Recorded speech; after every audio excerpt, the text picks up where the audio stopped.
அது சரி இவ்வளவு ஏக்கனா பேசுறாயில பரமே என் தங்கச்சியை பத்தி என்ன பாட்டு பண்ண என்ன பாட்டு பண்ணேன் வாடி முட்டை குண்டி விடு வாடி பொட்டை புள்ளைன்னு சொன்னானா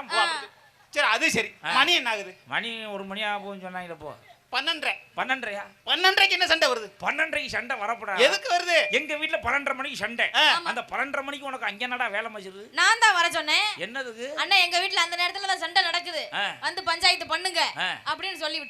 வந்து எட்டி பாக்குறேன் அத்தை தண்டி கம்பு எடுத்து அந்த அடி அடிக்கிற அடிச்சாலும் பரவாயில்ல அங்கன ஓட்டு மிதிக்கிற இந்த புள்ளைய கட்டி கொடுக்கும்போது என்னடா சொன்னேன் என்ன சொன்னேன் என் தங்கச்சியை கட்டிக்க நான் கூட்டி கொடுக்குறேன் ஸ்கூட்டி கொடுக்குறேன் அப்படின்னு சொன்னியா குடுத்தியா மேல மகளை மடத்துல வட்டிக்கு வாங்கி உனக்கு புல்லட் வாங்கி தந்தல்ல புல்லட் அந்த புல்லட் ஓட்ட முடியுமாடா ஏறி இப்படி காலை சிக்கி போட்டு அப்படி ஒலட்டி பார்க்கணும் இது கால்வாயடா எத்த தண்டியா இருக்கு ஆமா வேற என்ன குறை வச்ச உனக்கு என்ன குறை புது சாமானா வாங்கி கொடுத்தேன் எது புது சாமான் பித்தளை அண்டா வெங்கல செம்பு அதெல்லாம் புளி வச்சு தேய்ச்சி அதை புதுசா ஆக்குனேனா அது ஏற்கனவே பழைய